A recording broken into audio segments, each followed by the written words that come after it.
Hello and welcome to the Golden Waffles. Today we're going to be having a look at Deep Blue by Ice Code Games. The premise is fairly simple. You're a ball that's got to navigate through each level using all 3 of the Ds. However, the difficulty does increase fairly quickly as you progress through the game, with added obstacles such as tentacles, the need to collect resources called gravitons which actually help you stick to the floor, the requirement of using portals to get where you want to go, and the occasional time limit.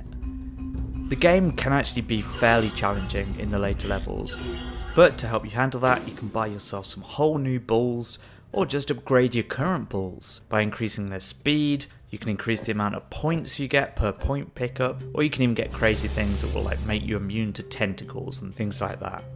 Additionally, there are power-ups which you can pick up during the levels, which almost feel like you need them to complete certain sections. That can be things like picking up something that will temporarily slow time because there's just some crazy fast-moving obstacles ahead. So if you don't find the time slow pickup, you're going to be a little bit screwed.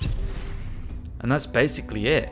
There's a scoring system, so if you feel competitive you can compete with your friends, or you can just go back, replay the levels and just beat yourself. There are 2 main problems with the game though. The first is the collision boxes. It seems like they're just not quite configured right. Sometimes it feels like it treats you like a square object, not a sphere, so you end up just stepping on an explosive tile or touching an enemy, when in your opinion you were just going to skillfully avoid it. Secondly, there's the lack of visibility.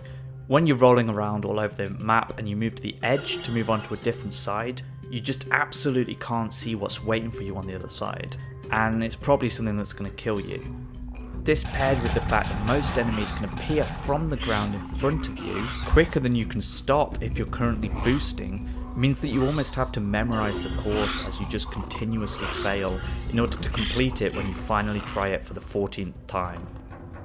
That being said, taking into account the problems with the game, it is ridiculously cheap.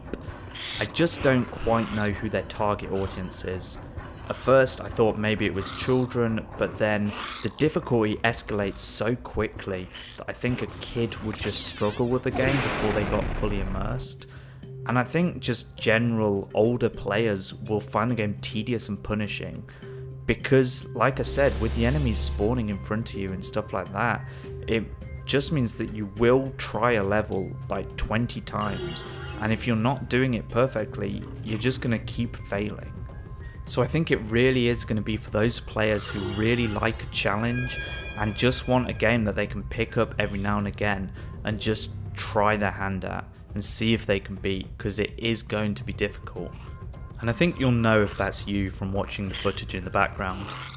Or alternatively, I could just be terrible at this game, which definitely isn't out of the question. And that is it for today guys. It's a fairly simple game, so it's a fairly quick review. I think you'll know if the game's for you. Otherwise, if you're considering it, it is pretty cheap, so I've linked it down below in the description. If you've enjoyed this review, if it's helped you at all, click that like button. If you'd like to see more of this sort of stuff in the future, then feel free to click subscribe.